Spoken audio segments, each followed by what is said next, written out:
Love and Abuse is another podcast I host over at loveandabuse.com. It's all about how to deal with the difficult relationship.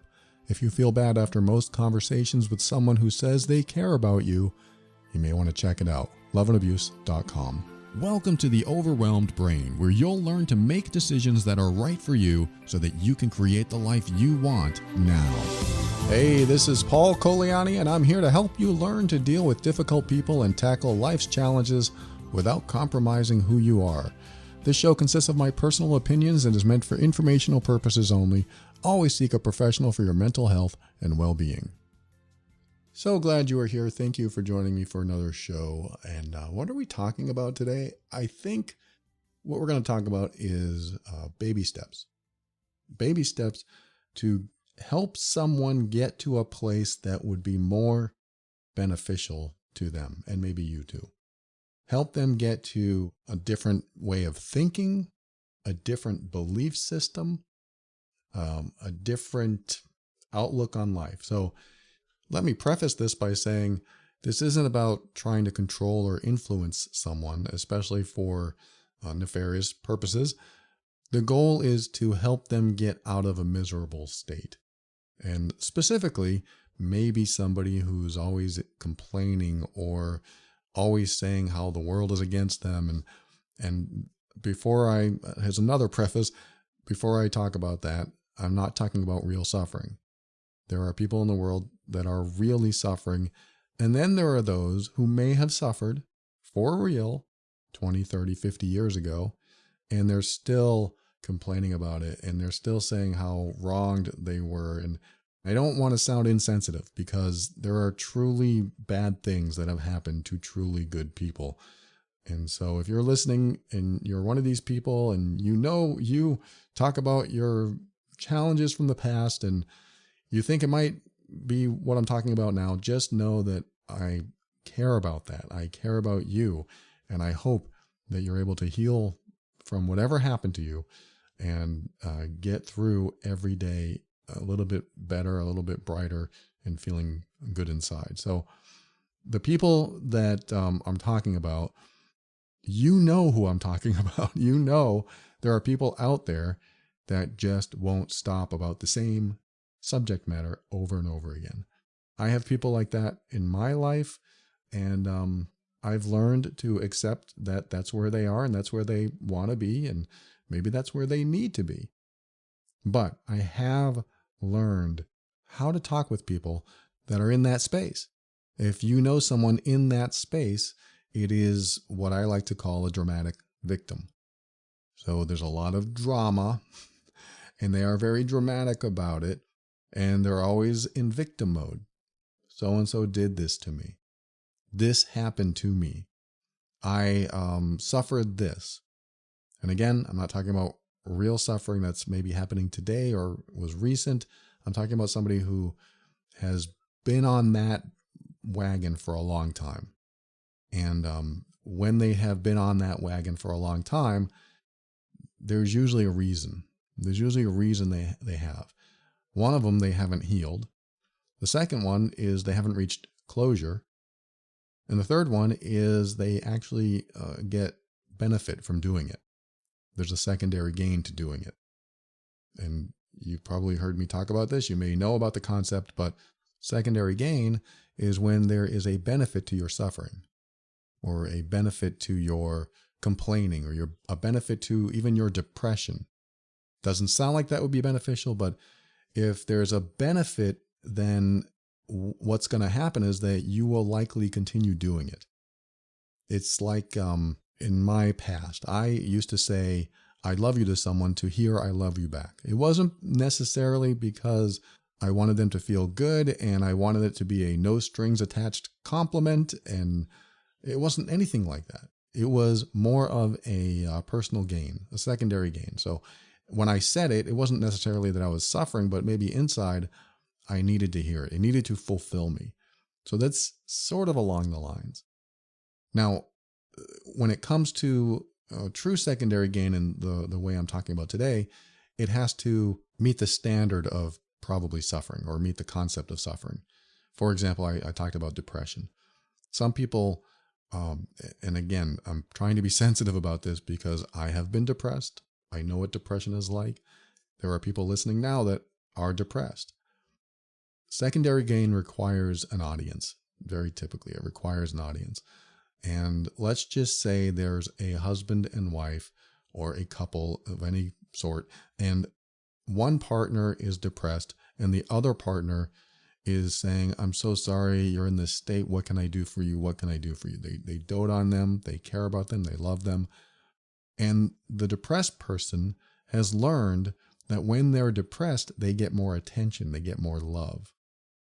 And so they may develop that secondary gain. It may not be something they do on purpose or intentionally. It may not be something that they even realize is a benefit, but what ends up happening, even subconsciously, is they actually feel better being depressed. And so they may not necessarily seek a solution sooner than later. Nobody wants to be depressed. That's my analysis. Nobody wants to be depressed. It's a crappy feeling, and it's like not feeling anything at all. Depression to me is like the absence of emotion. Like you want to feel emotions, but you can't. But all you feel is you just feel like this weight is on you. At least my experience. I felt like I was in a dark room and there was no way out. Maybe a sliver of light over there, but I couldn't get to it. And I couldn't feel joy in the things I used to feel joy in. And I couldn't feel sadness in the things I used to feel sad about. So it's a very dark place. But imagine if every time I was depressed around somebody, that they made me dinner, that they rubbed my feet. Now I'm going to find a benefit to my depression. And this happens a lot with almost anything that you go through in life. There can be a benefit to doing something, and you may not even realize it. Imagine every time you scream, somebody says, okay, I'll do it. That's going to work to your advantage because you're going to realize, hey, if I scream, even though I'm upset, it gets done. So there's a benefit to screaming. It's training others around you and even enabling others around you. It's enabling them to serve you in a way, even if you don't mean it, even if you're not intentionally trying to make that happen. But when it happens, there is a benefit. And so because there's a benefit, you are more likely to do it again and not necessarily seek treatment or seek a solution. This may not be most of the people listening now, but if you know someone who acts in a certain way and they do it over and over again, and you know it's not healthy for them, or you know it keeps them unhappy, or you know it's just not helping them progress at all in the condition they're in or the mind state they're in, then that might be happening. Again, it could be unconscious. If it's unconscious and they don't know they're benefiting or they don't realize they're benefiting from it, then what ends up happening is there's a positive association to the negative or the negativity they feel. If there's a positive association to something that makes you feel bad, what are you going to do? You're going to come back. You're going to do it again. This describes some relationships. Some relationships have I call it co-dysfunction. It's a co-dysfunctional relationship, similar to codependent relationship.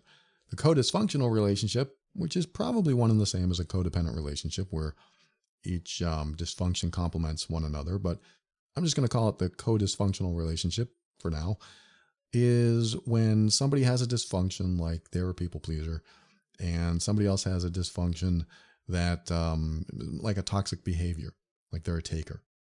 The people pleaser and the taker together create a very dysfunctional dynamic because they're going to continue to take and take and take while the people pleaser continues to give and give and give. That arrangement is not sustainable.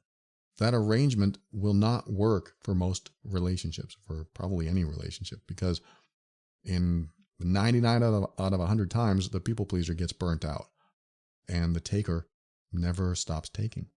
They continue taking because it's always being given to them. And so there's a benefit to being a taker.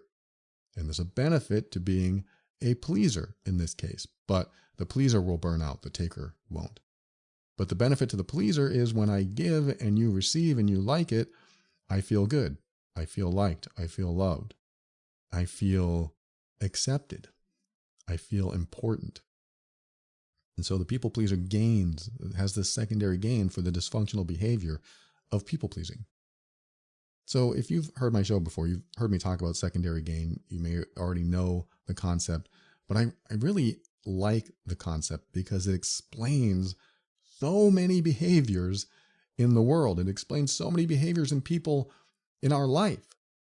How many people do you know do things over and over and over again that seem to be highly dysfunctional or highly toxic or keep getting them terrible results? It makes you wonder if there's a secondary gain to what they're doing. So that's where I go in my mind when I hear somebody is doing something that is clearly not helping them progress toward being happier or being more fulfilled. There's a question that came in the Facebook group a couple months ago, the Overwhelmed Brain Empowerment Group, that somebody was dealing with, I don't know if it was their mom or something like that. I think it was their mom, who was always bringing up the past and always, I think she was complaining about her health and how she's finding all these diagnoses online, and she thinks that she has these symptoms, like a hypochondriac. She's just so worried that she's going to get sick, and she thinks that she has all these diseases and conditions, and the doctors aren't finding it. And you should make sure if you do have symptoms that you get that checked out. You have somebody, take a look at it. But the person who wrote the post, she listens to her, I think it's her mom, for hours and hours. And her mom is just stuck in the past, always bringing up the past and always bringing up these conditions and symptoms. And she says it's exhausting. And her mom is like stuck in this space. And there's always drama involved. And I have an article actually that will be very helpful to her that I'm going to recommend right now. It's called "The Dramatic Victim Doesn't Want to Change." That's over at theoverwhelmedbrain.com. You can check that out over there. You can use the search field, type in the word victim or drama or whatever, and you'll find it. But that article will help you understand a little bit deeper than what I'm going in today. But I think that's what she's dealing with. I think she's dealing with someone, her mom, that is in constant victim mode and worry mode and doesn't know how to get out of it or doesn't want to. Why wouldn't she want to get out of that? Maybe there's secondary gain. Maybe she is benefiting from it somehow. This is why I want to talk about this, because sometimes somebody's in your life doing something that is not helpful or healing or positive, and it's actually bringing them down and they're always unhappy. How do you get them out of that state? Some people don't want to leave that state. So this is where you ask yourself the question, what am I doing that might be beneficial to that person? So if you are around someone that is stuck in that mode, you can ask yourself, am I doing anything, or what am I doing that might be beneficial to this person? For me, I know I've talked to people and I've offered sympathy. I'm so sorry that happened. Are you all right? Oh my God, that happened to you? I'm so sorry. A normal story, that's a normal reaction. But if it's the same story over and over again and they can't get out of it, they haven't healed, they haven't found closure, then what do? You can continue saying, I'm so sorry. In this person's case, she said, I've listened to her same stories over and over and over again. And even when I try to nudge her in a different direction and say, hey, let's do something fun, or let's talk about this because that's really depressing, her mom always tends to bring it back. Let's bring it back to where I am. And that's why I mentioned baby steps at the beginning of the episode. What are the baby steps that you can take with somebody like that to help them start to at least take the first step toward a different outlook? The very first thing I would do is meet them where they are. Because it's very difficult to talk to somebody who is at this level When you are at this level, just imagine you see my hand doing this. They're at this level, she's at this level, and the daughter is at this level, way up here, or way down here, or way over there. Doesn't matter. They're just at different places. They're in different worlds. This person is doing okay. They have a nice relationship, they have a nice job, and this person is really stuck. They're miserable. They're sad. Maybe their job isn't that great. Maybe they're not working. Maybe they lost somebody they love a long time ago and they haven't been able to get over it. But they're in that mindset. They're in that world. It really is a world. It's their reality. In their reality, if somebody comes along and says, let's just think positively and go get some ice cream, that's not going to work for them because they're not there. They can't take step 1 to get to where you are at step 312. They can't take step 1 to 312 in one giant leap. That is just a massive leap beyond any comprehension. They cannot do it. You're way over there and they're way over here. That looks so foreign to them. Going to get ice cream doesn't make my last 30 years any better. So, no thanks. That might be their attitude. How do you get them on the next step?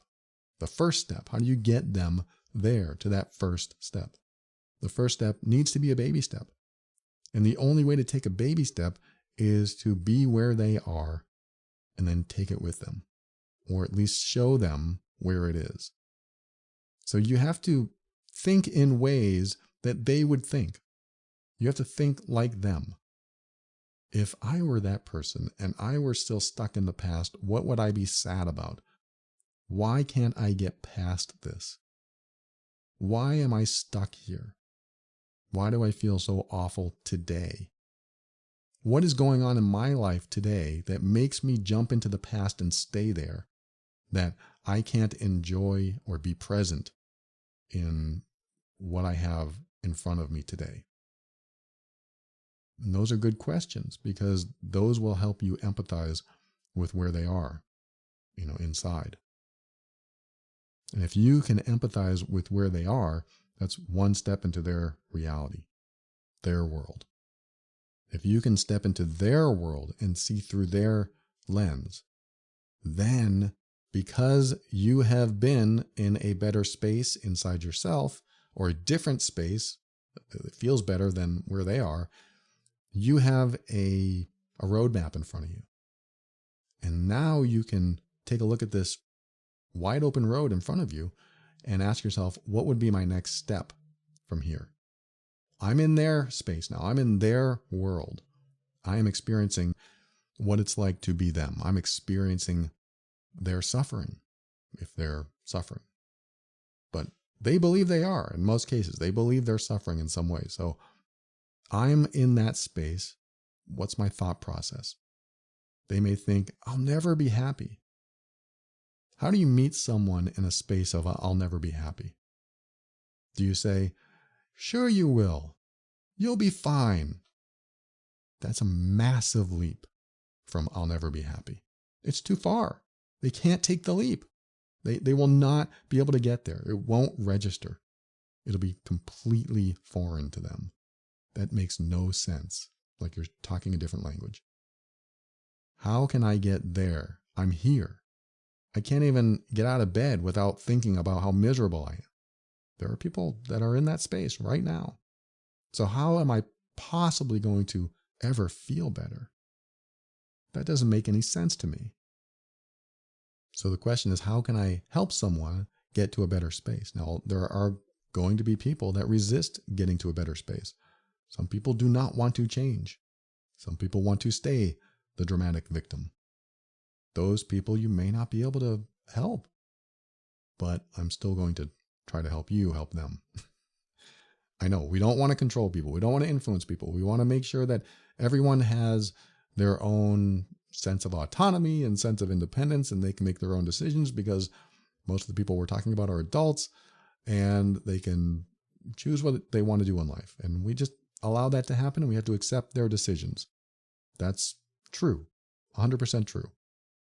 But what about people that we really care about and we really know that there's a better way for them? Not that we know better, but we've felt better. Not that we're smarter, but we've been places they haven't internally, inside of us. And we feel better and they don't even know that exists. Sometimes we have to show them it exists. And it's still their choice to take the first step. So we can show somebody the door. This is a Matrix reference and many philosophical beliefs reference, but they have to walk through it. They have to walk through the door we show them. That is the baby step. And it's a big step for some people, even the baby step, because that means getting out of their current line of thinking. That means taking a step out of what their world has done for them. What has their world done for them? How has it benefited them? And we already know how it is not benefiting them, how it is detrimental to them. So to get them on that first baby step, let's meet them where they are. That's the first step. Let's meet them where they are. What does that mean? That means saying, I completely understand. I'd feel the same way. This is empathy 101. And if you can't achieve empathy because you can't be in that same space, you don't know how to get there, try. Try to be empathetic. If I were in that space, how would I feel? That's an empathetic question. If I experienced that at the age of whatever, 6, 12, 17, how would I feel? And you have to get out of your own mind. You have to get out of your own support system that you've had over the years. You have to get out of your own maybe therapy that you've had over the years, because this person didn't have the same resources, didn't have the same exposure you did. So stepping into empathy can help you meet them in their world. And so when somebody comes up and says, oh, my past was so much better than this and I'm miserable today, you don't have to say, oh, come on, everything's great today. You have this and you have that. You can say, oh, I completely understand. I get what you mean. It is so different today. Let's talk about your past. And then they will. They'll bring up the past. And while they're talking, oh, yeah, I totally get it. Oh, yeah, I'd feel the same way. Not that you're lying. You're trying to be empathetic. You're trying to connect. You may not feel the same way. And you certainly have a right to say that or not. But when I'm trying to be empathetic, I really try it on. I really try on what it's like to be them. What would it be like to be them? And then I am in that space with them as they say the following, whatever it is. My mom neglected me and I can't get over that. A real thing, a real issue to be suffering about if you haven't healed. And that can last for a lifetime for a lot of people. I never felt the love I wanted to get from my mom. That is huge to some people. It may be too huge to talk about in this episode, but that happens. And I'm not calling them dramatic victims, but I'm looking at the people that say it for a purpose. I'm telling you this again and again and again for the purpose of something in return. So how can we help that person get to the next step?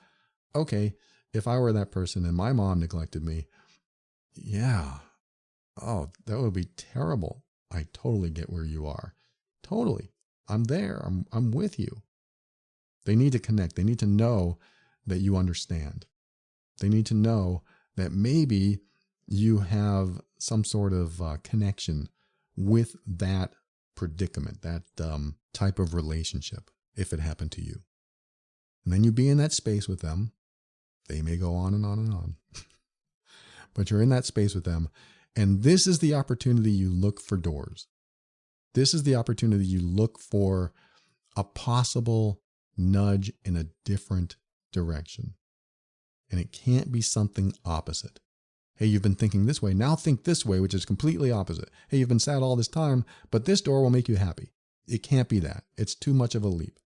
It has to be something just a bit less on the scale of suffering. If they're talking about the suffering they feel or the lack of worth, the lack of love, all real issues, how can we get them to the next step, which is less of that feeling, you look for the openings. For example, I'm not going to leave you high and dry without examples. This is concrete stuff. Let's just say that somebody is mourning the loss of someone they loved from the past. Definitely real, definitely painful. Grieving is necessary, and some people haven't fully grieved. Some people haven't fully accepted that that is the loss and they will never see that person again. Very hard. I don't think this is a very easy subject to go over with somebody. But let's just say that this is it. They're saying, oh, I still miss that person. But they say it a lot, and they're always talking about it. The dramatic part of this is just they're always talking about it, and they get something from telling you because you're sympathizing, you are patting them on the back, you're hugging them, and they're getting something. And I'm not saying the secondary gain is necessarily a bad thing. I'm just saying this is why they may be continuing to do this, may be continuing to talk about something that perhaps they shouldn't be so consumed by. You know, when somebody's consumed and obsessed, their reality is just constantly bringing that up, just bringing that up over and over again. And you can tell they're miserable. So in a conversation with somebody like that, they bring it up again, And in this person's case, the person who posted in Facebook, she said that it's exhausting to hear it over and over and over again. I don't know what to do. But let's just say you're in a conversation and her mom says, I still miss him. I still miss him.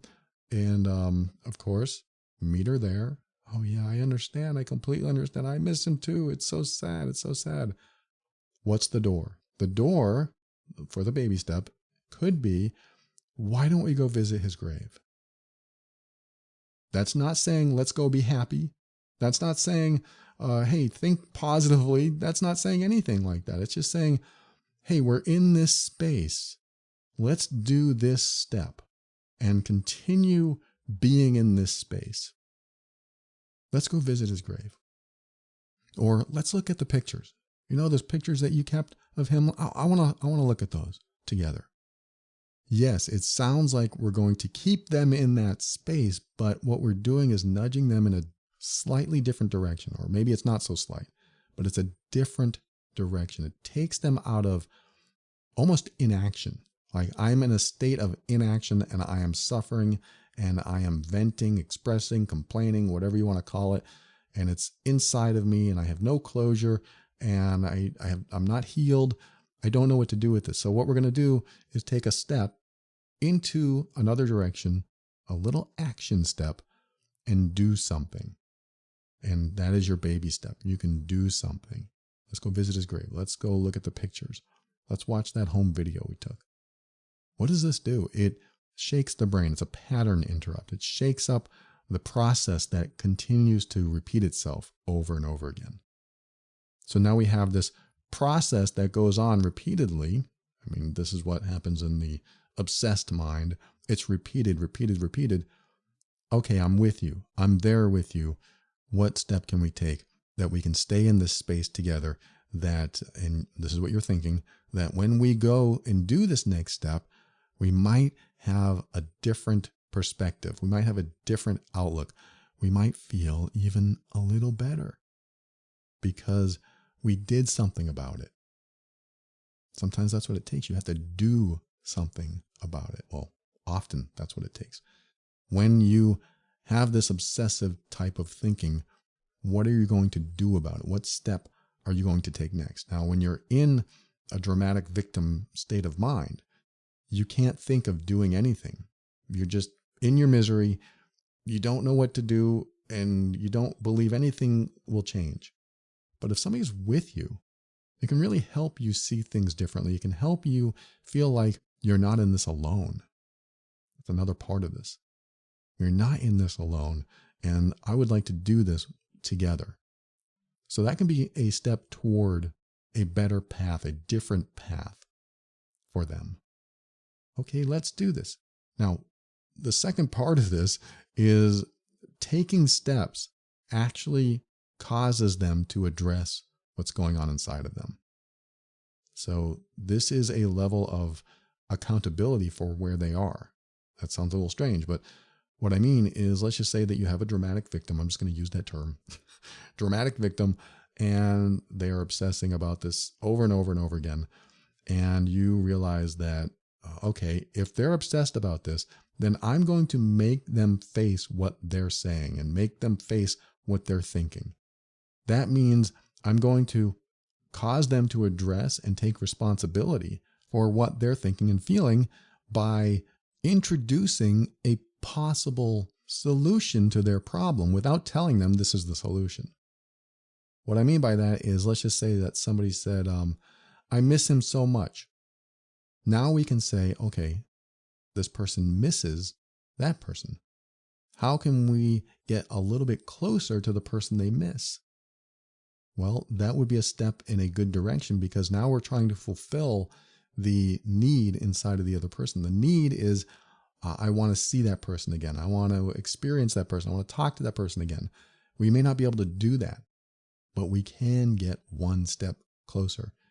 Visiting the grave or taking out the pictures, watching the home movies. So this takes them one step closer to, in this example, the person that they miss. This keeps them in their world and gets them closer to the solution. Now, the reason I said they have to take responsibility for their feelings and thoughts and what they're venting, expressing, complaining about is because if they choose not to take that baby step, they are benefiting from being the way they are. Am I 100% right on that? I don't know. But in many cases, if they choose not to take the baby step with you, they are benefiting from where they are. There is some benefit. The secondary gain is there. What I mean by that is, let's just say that you said, let's do this. Let's go visit his grave and just be with him in that space. If in this example she said, no, I'm not going to have time. I'm not going to have time to do that. Or they say, I don't want to take out the pictures. They're way up in the closet and I don't want to reach up there and grab them. You know, they are coming up with excuses. They're coming up with resistance statements. So when they come up with resistance, now we know where they really want to be. Or at least, again, this is speculation and assumption, but let's just put it there. Let's put it out there and say, now we know that they really don't want a solution. They really don't want a way out. Let's just say that they are happy being miserable because they're getting something from it, coming back to secondary gain. What are you doing that's keeping them in that space? Yes, I'm pointing at you now. Are you doing anything that's keeping them in that space? You may be doing nothing. Maybe it's all them and you're not doing anything. But if they were benefiting from something that you were doing, what would it be? So I look at this person who posted and I say, maybe she's always sympathizing. Oh yeah. Oh, I'm so sorry. Oh yeah. Which is something that any wonderful, supportive person would do, of course. But to break that pattern that's going on, we have to change how we respond.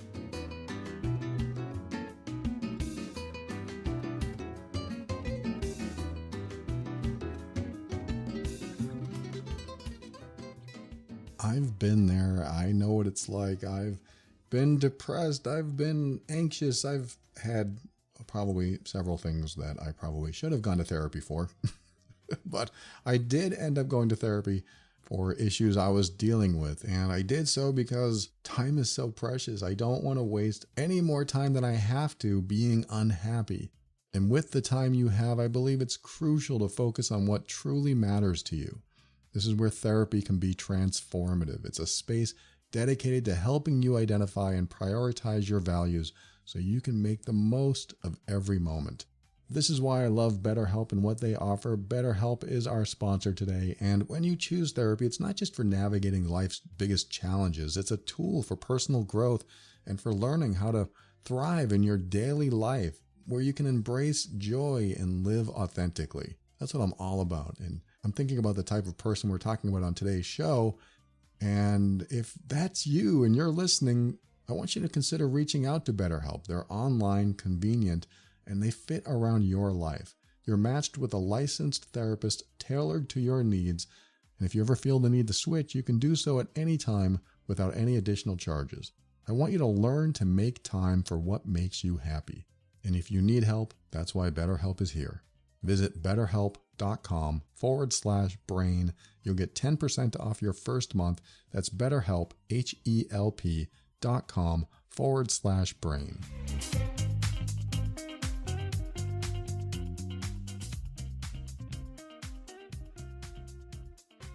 This is sort of the third step, but we have to realize how we're responding and make sure that we change that in some way in order for them to not feed off of what we're giving them.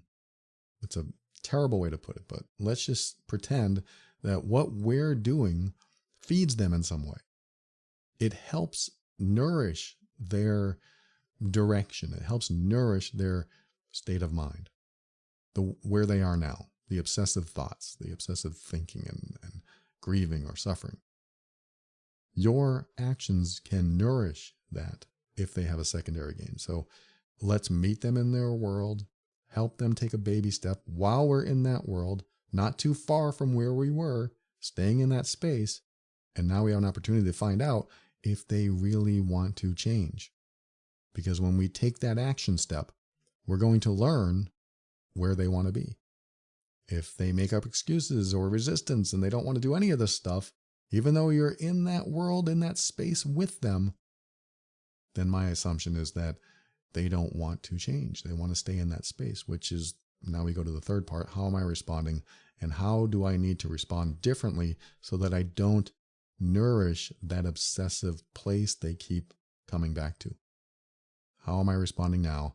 And how do I respond differently? So if I'm responding in a way that shows them I'm so sorry for what they went through, even though they've told me the same story over and over again, but I keep saying, I'm so sorry that happened. I'm so sorry. I have to stop saying I'm sorry. I have to stop being in that space because they're getting something from it. And it's going to be hard because I'm an empathetic, supportive person. I don't want to stop. I want to be there for them. But it's exhausting. I'm getting exhausted listening to this story over and over again. Yes, I feel so bad for them. And yes, the suffering is real, but I'm exhausted. I can't do it anymore. And I'm growing resentful. I don't want to grow resentment toward someone that I really care about. And in this person's case, the person who wrote, she said that her mom would go silent for weeks at a time. So the daughter tries to take it in a positive direction or tries to say, let's not talk about this anymore.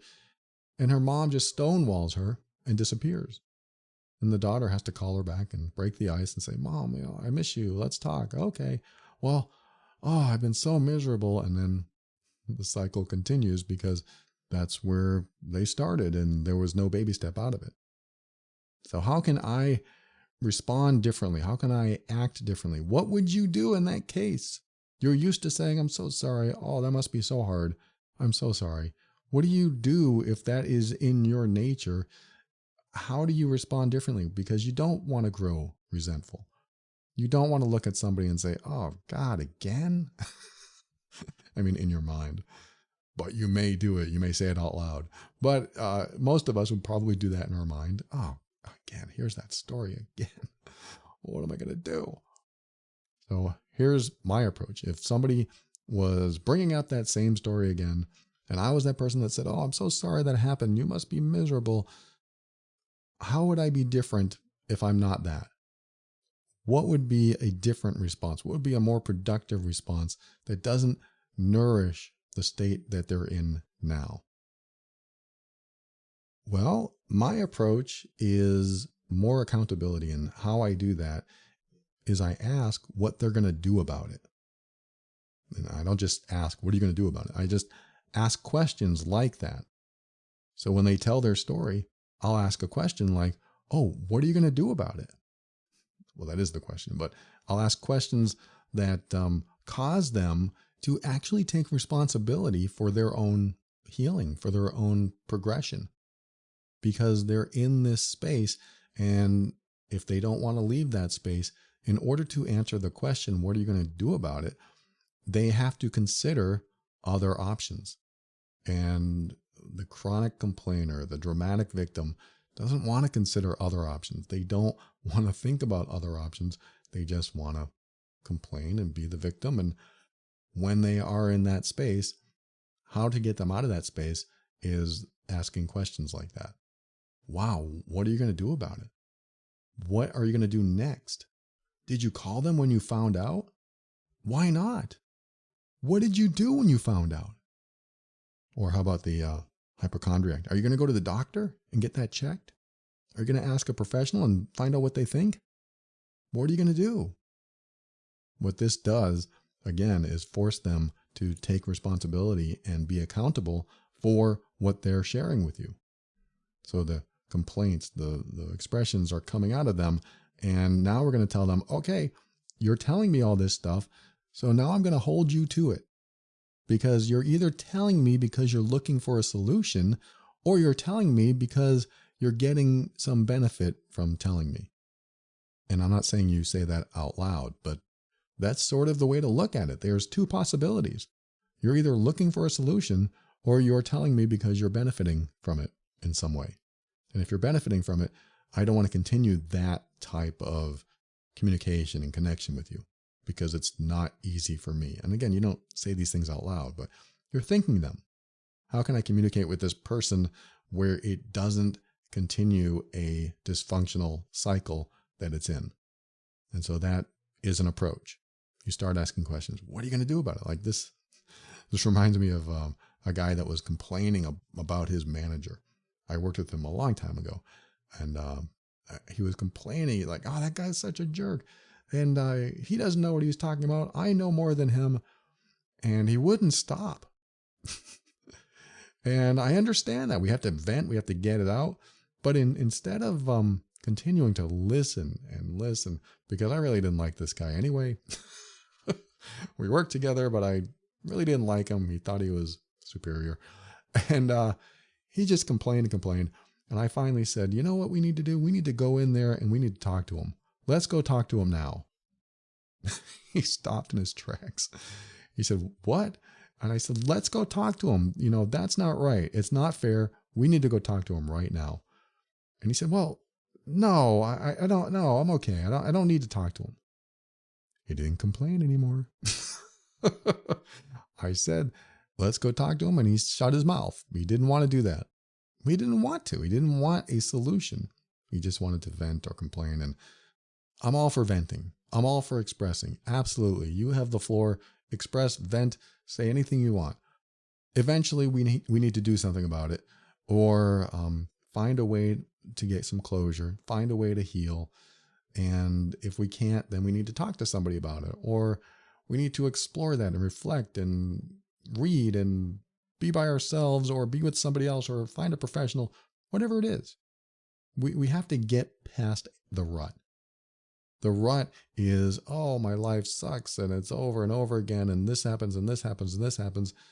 There are real ruts out there. I know people listening right now, they're in that rut. I can't get out of it. I understand.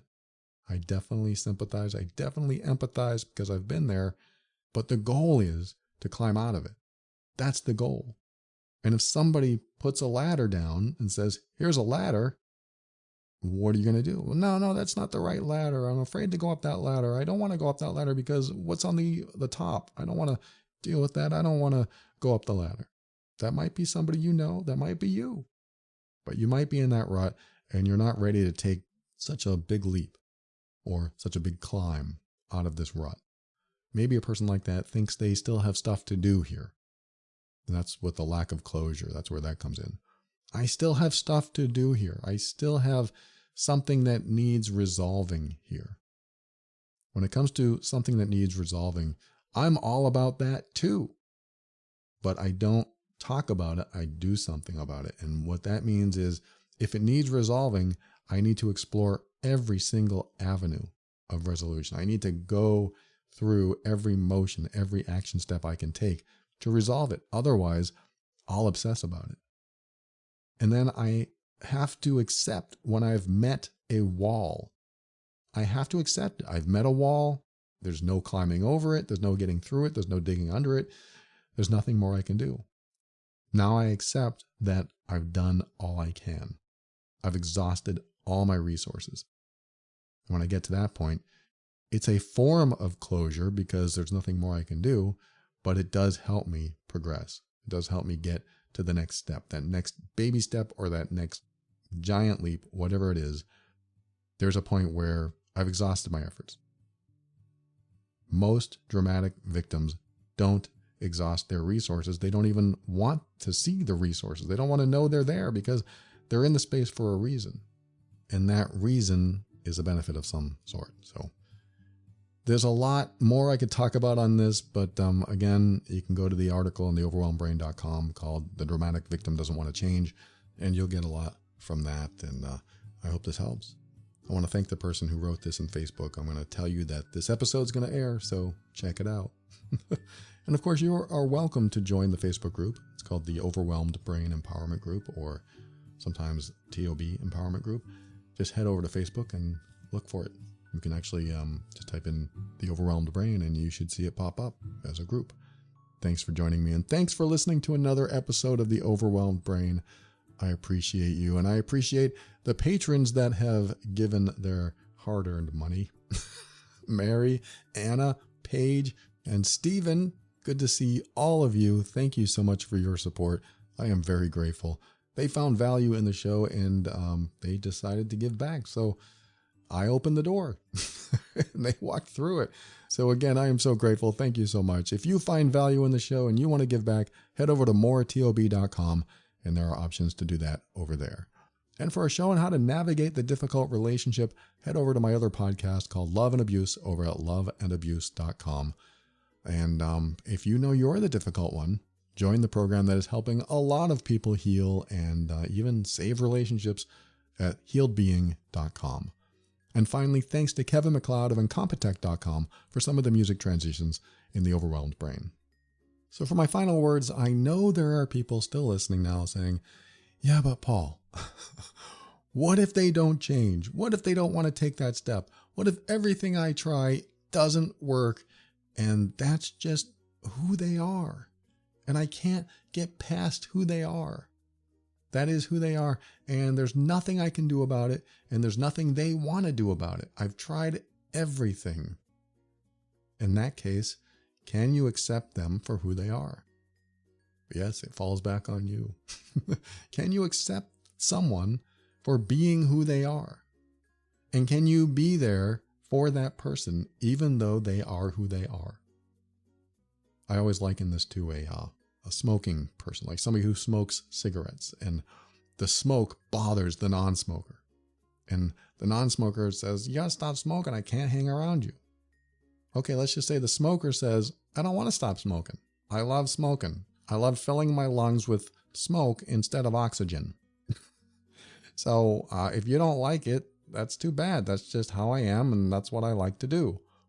And then the non-smoker says, yeah, but the smoke bothers me, and I don't want to be around you when you smoke. And the smoker might say, okay, well, I won't smoke when you're near me, or I won't smoke in, let's just say that they make some concessions. And the non-smoker can say, okay, that's great. That'll be great. But when I'm with you, your clothes smell like smoke and I can't stand it. So here we are with two people that have their convictions, that want to do what they want to do. The non-smoker wants not to be around smoke. The smoker wants to have their cigarettes. And they, as adults, can make those decisions. And so the non-smoker can say, well, I don't want to be around a smoker. Yeah, but they're my best friend and I really love talking to them. But if you value not being around smoke, that is a sacrifice you have to make. The decision is the sacrifice. What am I going to sacrifice? Am I going to sacrifice my resistance to smoking or being around the smoke that a smoker creates? Or am I going to sacrifice my friendship? There's a sacrifice.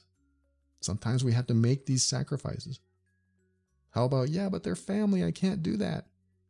What kind of sacrifice will you have to make if they refuse to change? Because when we establish that somebody will not change, no matter what we do, no matter how hard we try, no matter what we show them as a better life over here. No matter what happens, if they don't want to change, it comes back to you. And you have to make the decision to either, actually this is comes down to 4 choices I've talked about before, but the 4 choices are: you accept and stay, or you accept and leave, or you reject and stay, or you reject and leave. Those 4 choices solve so many problems. So if you have a problem with, the non-smoker has a problem with the smoker, they can say, okay, I'm going to accept that they smoke. I don't like it. I don't want to be around it, but I'm going to accept it because I want them in my life and I'm going to stick around. That's the stay part. When you do that, you can't complain anymore. That's what the accept and stay is about.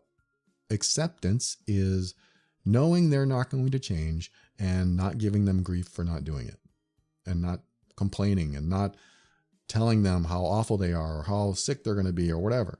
It's not your place to do that because now you've accepted them. You have to reach that level of acceptance if you're going to choose accept and stay.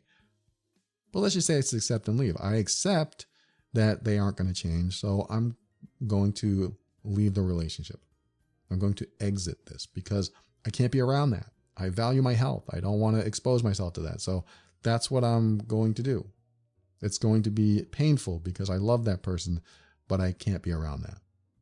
It's not manipulating them, telling them, well, if you don't stop smoking, I'm going to leave. It's not like that at all. It's just honoring yourself.